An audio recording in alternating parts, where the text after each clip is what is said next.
Ernie had been looking into the possibility of getting a residency in dermatology, hoping to break away from the long hours of general practice. Through a colleague, he was considered for a residency at the Boston City Hospital. At the same time, the Wanscott Company in Oakland closed the mill, and a large superintendent's home was for sale. Ernie asked a local real estate agent to offer the company $15,000 for the property. They were asking $25,000 for it. Early in January of 1958, Ernie received word that he had been accepted in the residency program at Boston City Hospital. On the same day, Jack Aylward, the real estate agent, called to tell us that the Wanscott Company had accepted our offer of $15,000 for the superintendent's home, including 6 acres of land. What a dilemma. We stayed up most of the night weighing the pros and cons of what to do. We finally decided to buy the house. It wasn't long before we found a buyer for our house. In getting a new mortgage, we included enough money to make the necessary alterations for the new office and the numerous repairs for the house living area. Before leaving our old home of 11 years, I want to recall some of the memorable moments there. One day I lost Michael. He was about 1.5 years old. It was a beautiful day, and I put him outside with a halter around his chest, zipped up in the back, and a piece of clothesline rope tied to the back of his halter, and then tied it to a tree, giving him enough room to play with his toys. I was in the kitchen ironing and answering the telephone, which kept ringing with patients calling all the time. Then I looked out the window, and Mike was gone. I rushed out and saw that he had somehow gotten out of his harness and disappeared. The first thing I thought of was the pond in the backyard. I looked all over our property but couldn't find him. The dog was also missing, and after calling our dog, he came to me from the field across the road. I ran toward the area where the dog came from and found Mike down an embankment at a river's edge, playing with a stick in the water. It was such a great relief to me. When Brad and Mike were young, they had a bad habit of throwing things in the bathroom toilets. One time they got our plumbing system so clogged that it took workers 3 days to find and fix the blockage. Those two were a team. What mischief one couldn't find to do, the other one did. One day they took the cap off the oil tank outside the house and filled it with sand. It cost Dad a lot of money to replace the tank. In February of 1952, Mike, Brad, and Jeff all came down with chicken pox. Mother told me that I'd had it when I was young, so I was very surprised when I came down with it too. I had a very severe case with a temperature of 106, shaking chills, and lesions all over my body in every spot, in my mouth and in my hair. I was also 3 months pregnant with EJ at the time, which was a worry. Ernie asked a colleague of his, Dr. Frank Vos, an internist, to come and see me. He gave me a shot of gamma globulin and left orders for 2 more shots. I did get better eventually, although I still had to answer the telephone and listen to patients' complaints, while I was feeling much worse than any of them. It was on Columbus Day, October 12, 1953. There being no school, Mike took Brad, Jeff, and EJ outside to play while I was making dinner. It had snowed the night before, leaving an inch or so covering the ground and also covering a thin layer of ice on the pond in back of the house. EJ had just started to walk, and he went onto the snow-covered ice and fell through into the water. Mike quickly walked in and grabbed him, carrying him in his arms into the house. They were both soaked and shivering. I quickly stripped EJ and bundled him in blankets until he warmed up. It was a lucky day for EJ and a close call for him, too. One afternoon, the children were playing outside while I was upstairs sewing. I smelled smoke and looked out the window and saw that the grass in the field next to the house was burning.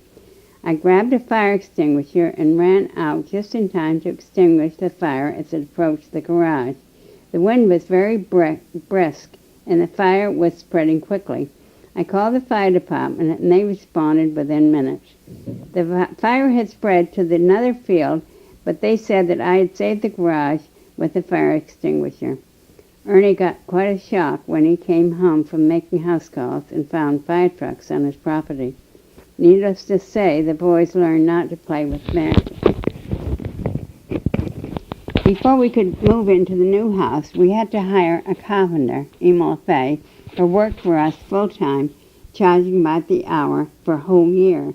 He did all the work in the office and the house, with the exception of 3 ceilings, which had to be replaced. He even built a garage for us.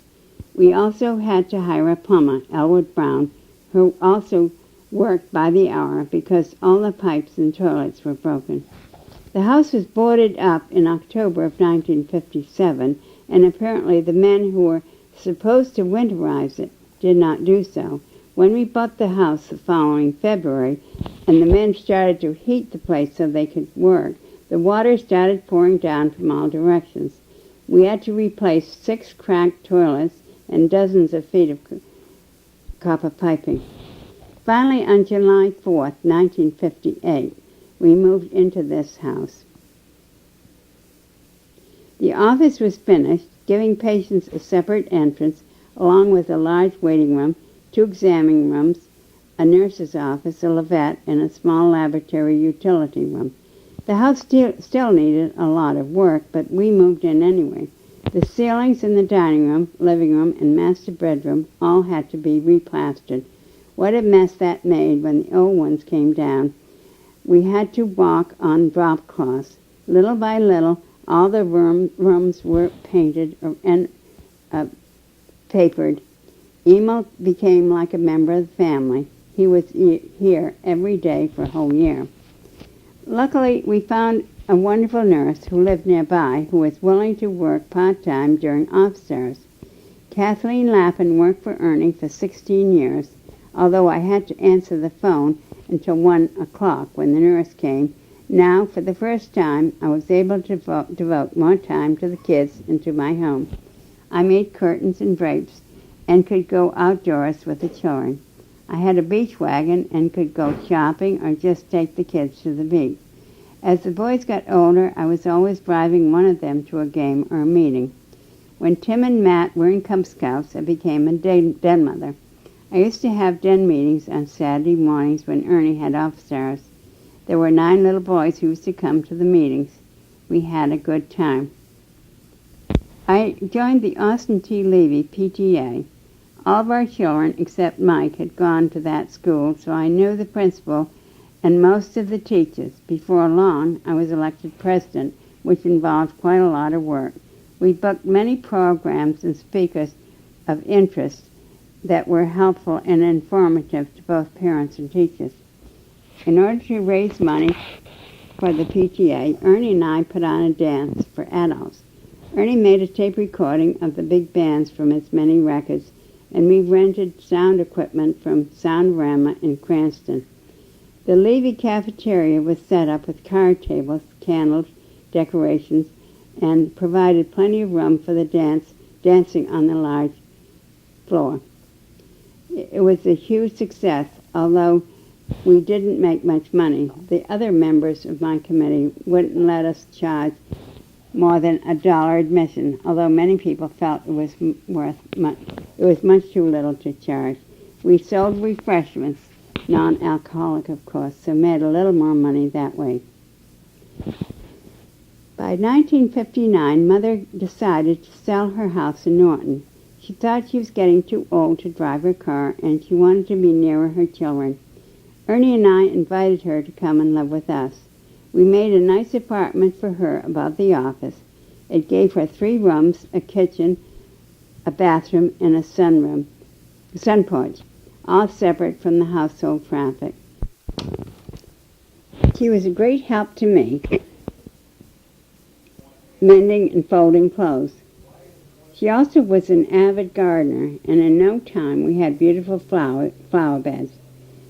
She used to have her own company, ladies from her church in Norton or some of her sons. However, late in 1963, I went up to see her in her room one morning and found her on the floor trying to get up. I quickly called Ernie, who was downstairs seeing patients at the time. He said that she had sustained a heart block and should go to the hospital to get a pacemaker. However, she refused to go. She said that at 86 years old, she was ready for her maker, and also she did not want to go to the hospital because of the expense. She had no health insurance.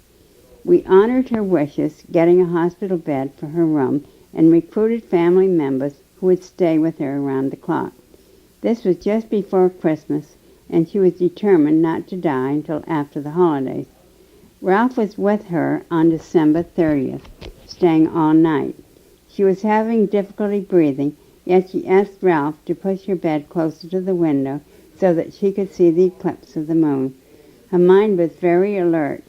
Ralph kept asking her if he should call Dorothy, but she kept saying, no, she needs her sleep.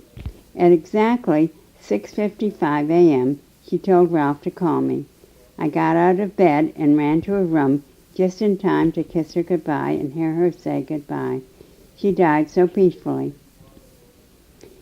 But what a lovely lady she was, always so kind and good. She was my role model, and I always said that if I could be half the woman my mother was, I would be happy.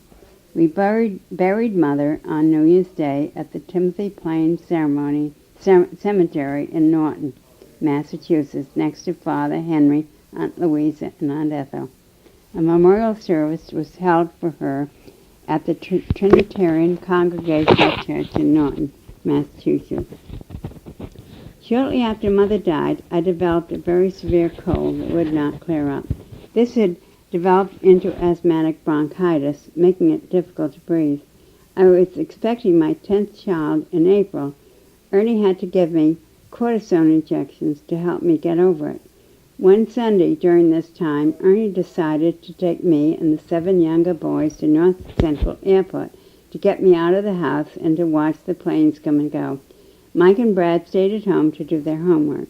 When we came home, we smelled smoke. I sensed it was coming from the cellar. I quickly ran down and saw that the clothes dryer was on fire. I pulled out the electric cord from the outlet and then threw buckets of water onto the dryer. Matt's new winter coat, a Christmas present, was among the casualties. We had to buy a new clothes dryer, but luckily the house sustained no other damage. We had 3 more boy babies while at the new house, Timothy, David, and J.P. I knew that one day I would have a little girl, so I kept trying and praying that I would. Finally, Kimberley was born on the 20th of March in 1964. One of my nurse friends, Helen Deskevich, was a nurse anesthesiologist in the delivery room at the time. After I was prepped and had an epidural block, she wheeled my bed around the new delivery room to show me the improvements. When my time came, there were about 16 people in the delivery room waiting to see if it was a boy or a girl. I was awake for the first time in 10 pregnancies, and it was wonderful to see that I finally had delivered a baby girl. It was such an exciting period. I received so many cards and flowers, and even the telephone operator came up to my room to see who was causing the jamming of the phone lines. We received at least 200 cards and numerous gifts from patients, relatives, and friends. We even received an official congratulation from the State of Rhode Island's General Assembly. Our family's picture was in the Woonsocket cloth. Having a girl baby in no way diminished the joys I experienced with the arrival of each of our baby boys, each one so beautiful with a personality all his own. Ernie always got up for the night feedings with the new babies, saying it was his only chance to talk with his newborn son. As they got older, he always helped when he wasn't working by getting them ready for bed and hearing their prayers.